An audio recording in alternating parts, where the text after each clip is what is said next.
حامدا ومصليا ومسلما ومباركا وبعد، فأعوذ بالله من الشيطان الرجيم. بسم الله الرحمن الرحيم. فويل للذين يكتبون الكتاب بأيديهم ثم يقولون هذا من عند الله ليشتروا به ثمنا قليلا فويل لهم مما كتبت أيديهم وويل لهم مما يكسبون. صدق الله العظيم. لدار الهدى څخه د صوت القرآن د خپرونې معززو برخوالو، السلام علیکم ورحمة الله وبرکاته. د سورة بقرې له 9 آیت مبارکه سبق شروع کوو. قرآن عظیم شان راواخلی او لما سره په ویلو کې ملګري سئ. الله تبارک و تعالی د توفیق لما سره درکړي. الله تبارک و تعالی فرمایي فویل، نو هلاکت ته، للذین هغو کسانو ته، یکتبون الکتاب بأیدیهم چې لیکي دوی کتاب په لاسو خپلو. بني اسرائیلو واقعات د بني اسرائیلو روان دي. و بني اسرائیلو کې داسې خصلت و چې دوی به په تورات کې خپلې لیکنې کولې، له ځانه به یو څه ولیکل، ثم یقولون، بیا وایي دوی، هذا من عند الله، دا له طرفه د الله دی، دا د الله د کلام حصه ده. ولې دوی په دې آسماني کتاب کې دا تغییر و تحریف کوي، له ځانه لیکنې و شرارت کوي؟ لیشتروا به ثمنا قلیلا، لپاره د دې چې واخلي دوی په دغه لیکلو، په دغه تحریف باندې ثمنا قلیلا، پیسې لږ واخلي. که هر څومره زیات شی واخلي، خو د خدای په دین کې د غدر و د خیانت په بدله کې چې څوک څه اخلي، هغه ډیر کم دي، که ټوله دنیا یم کمه ده. ولې د خدای دین او د خدای حکم ډیر لوی ارزښت و قیمت لري. نو الله تبارک و تعالی د دوی سزا بیانوي. فویل، نو هلاکت ته، لهم دوی ته، مما کتبت ایدیهم، له هغه څه چې لیکلي لاسو د دوی، له هغه عمله چې ترسره کړی د لاسو د دوی، چې هغه تحریف و په کتاب د الله کې. وویل لهم مما یکسبون، او هلاکت ته دوی ته، مما له هغه عمله و کړه څه، یکسبون چې دوی یې کوي، له هغه څه دوی ته هلاکت ته، دوی به تباه و برباد وي. هم به په دنیا کې ذلیل و رسوا و شرمنده وي، او هم به په آخرت کې د ابدي جهنم او د ابدي عذاب مستحق وي. الله تبارک و تعالی هم دې وساتي. ورونو، دغه خصلت مخکې یو سبق کې ویلي وو، دغه خصلت و عادت د بني اسرائیلو ده چې د خدای په دین کې تحریف کوي او د هغه تحریف په بدله کې دنیوي معاوضه اخلي، دنیاوي امتیاز اخلي. نو په اسلام کې هم دغه حکم ده چې څوک هم د الله پاک د حق دین په وړاندې په مقابل کې د پیسو یا د جاه و جلال په لالچ کې له دینه تیریږي او په دین باندې سترګې پټوي او د دین له حکم څخه انحراف کوي، غفلت کوي، په بل لوري ځي، نو الله تبارک و تعالی به همدغه سزا د هغو دپاره ورکوي چې کومه د بني اسرائیلو دپاره مقرره ده، او هغه دا ده چې دوی به په دنیا او په آخرت کې رسوا او شرمنده او ذلیل. دا روان آیات کې الله تبارک و تعالی د بني اسرائیلو یو بل ارزو بیانوي چې دوی به خپل منځ کې هغه عامیانه ارزوګانې سره لوستلې و ویلې، او کوم رجال الدین چې وو په هغو کې هم لوی فساد و. هغه د دین والا خلک چې ځانونه یې پاپان و پادریان بلل، په هغو کې هم لوی فساد و. د هغو لخوا هم دوی ته داسې ویل سوي وو. نو دا د هغه نویو مخترعاتو او د نویو عقایدو په دین کې جوړول، په دین کې روانول،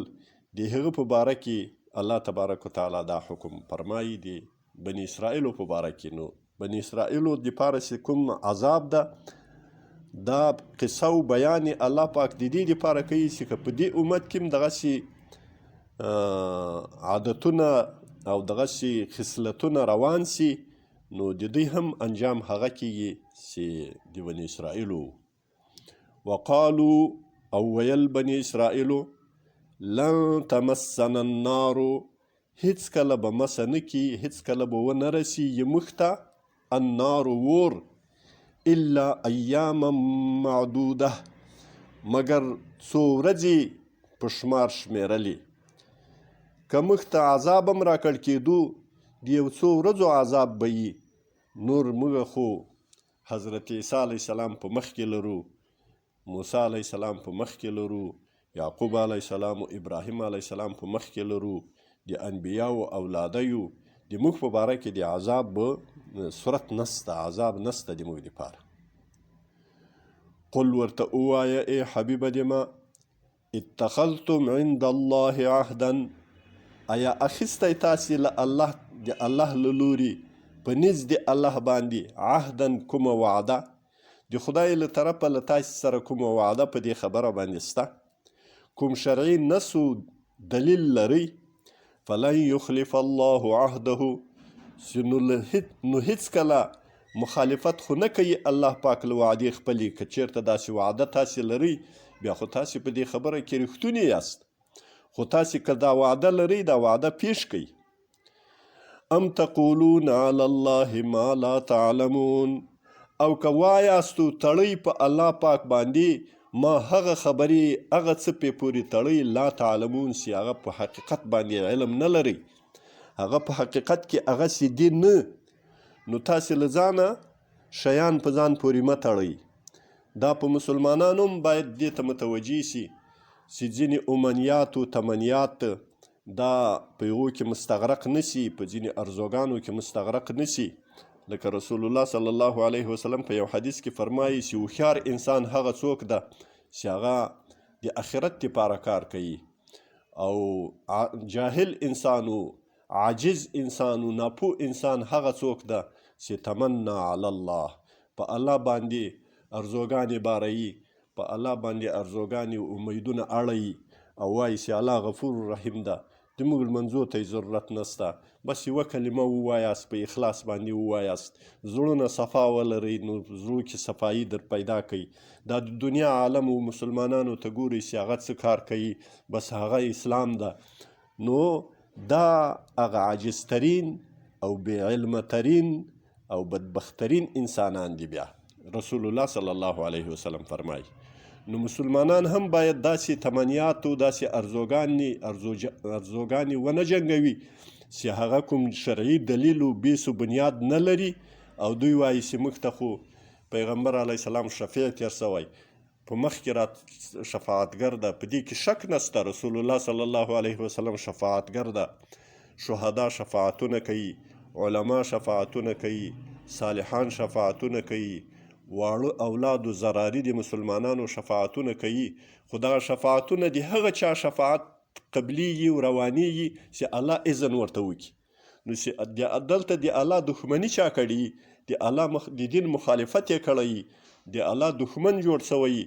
نو الله پاک د هغه په باره کې شفیع ته اجازه نه ورکوي چې هغه د هغه سفارش وکړي. او هیڅوک داسې شفاعتګری نسته چې د الله له اجازې پرته په خپله کې ورولویږي او سفارش و شفاعت کوي. د الله رضا حاصلول اول معیار ده، اول مدار ده، اول شرط ده. نو الله تبارک و تعالی فرمایي بلا من کسب سیئتا هو چا چې وکړه بدي و احاطت به خطیئته او ګرچارپیره سو په ده باندې خطا د ده بدي د ده، یعنی په خپلو بدو اعمالو کې مستغرق سو او سره نوکه په خپلو بدو کارو کې دی غرق سو، بدیانې په باندې زیاتې سوې، نو فاولئک اصحاب النار دا کسان دوزخیان دي، هم فیها خالدون دوی به په دوزخ کې، فیها په دغه دوزخ کې، خالدون همیشه همیشه یي. العیاذ بالله، الله هم دې نجات نصیب کړي. د هر چا زړه چې د ګناهونو زنګ ووهي نو هغه نبی علیه صلات وسلام فرمایي چې یو ګناه یو مسلمان کوي د هغه په زړه باندې یو ټاپی یو زنګ پیدا سي نو که توبه وباسي هغه زنګ صیقل سي بیرته صفا سي زړه یې بیرته ستره سي نوراني سي او که چېرته دی بله ګناه وکړي د هغې توبه یې نه وي کښلي بله پسې وکړي بله پسې وکړي همدغسې ټاپې پیدا کېږي مګر ټول زړه زنګن سي چې زړه ټول زنګن سو هغه زړه ته بیا د حق خبره نه ننوځي هغه غوږونه بیا د حق خبره نه اروي په هغه ژبه باندې بیا د حق خبره نه ویله کېږي هغه ته هر حق باطل ښکارېږي او هر باطل ورته حق ښکارېږي الله دې له داسې انحراف او له داسې استدراجه چې وساتي او دا خو د هغو بدبختانو انسانانو اعمال وو الله تبارک وتعالی د صالحانو د مؤمنانو اعمال بیانوي فرمایي والذین آمنو او هغه کسانو چې ایمان راوړ مؤمنان سو او ټینګ ایمان یې ولاره وعملوا الصالحات او وی کړل نیک کارونه له ایمان سره نیک کارونه وکړل تنها ایمان راوړل بې عمل صالح داسې مثال لري حدیث مبارک کې د دې مثال بیان شوی لکه چابي او کلید یو کلپ بې له خپلو متناسبو رخو چې هغه خپلې متناسبې رخې چې لا کوم کلف سره کلپ باندې خلاصیږي هغه رخې نه لري او دغسې یوه کلي او کلف ته ورداخلیږي نو دغه ایمان هم بې عمله داسې مثال لري لکه هغه ډانچه د کلي نو هغه بیا په هغه باندې هغه کلف نه خلاصیږي تر څو چې هغه اعمال چې د ایمان په تقاضې باندې کوم اعمال الله تبارک وتعالی مقرر کړي هغه اعمال عملي نشي او هغه اجرا نشي نو ځکه هر ځای په قرآن عظیم شان کې وایي والذین آمنوا وعملوا الصالحات آمنوا وعملوا الصالحات د عمل صالح شرط د دخول د جنت د رضا د الله او د کامیابی اولئک اصحاب الجنه دا کسان جنتیان دي صاحبان دی جنت دي یعنی جنتیان دي هم فیها خالدون دوی به همیشه همیشه هلته وي الله تبارک وتعالی دی لکه څرنګه چې نن سبا د رمضان میاشته د اعمالو میاشته او بهار دی ژوند د اعمالو بهار د اعمالو څوړمونی ده نه الله تبارک وتعالی دی په دغه بهار کې په دغه موسم و سیزن دی اعمالو کې چې د رمضان میاشته د ښو اعمالو توفیق راکړي هر نفلي عمل د فرضو برابر ده او هر فرضي عمل په دې رمضان کې چې کوي په نسبت سره نورو وختو ته لکه بل وخت کې چې اویا هغه عمل وکړي دغه روز رمضان کې چې یو هغه عمل وکړي دومره ثواب الله پاک ورکوي لکه په رمضان کې چې یو د سحر لمونځ وکړي دا فرضي لمونځ ده نو لکه په غیر د رمضان کې چې اویا وارې د سحر لمونځ کړی د هغو ټولو هغه اویا د سحر د لمونځو به دومره ثواب وي لکه په رمضان کې چې یو سحر وکړو دارنګه هر عمل پکې که هغه مالی عبادت ته او که بدني عبادت ته په همدغسې تضاعف او زیاتوالي باندې ده نو الله تبارک وتعالی دې موږ تاسو ته د نیکو اعمالو توفیق راکړي اقول قولي هذا استغفر الله لي ولكم ولجميع المؤمنين والمؤمنات والمسلمين والمسلمات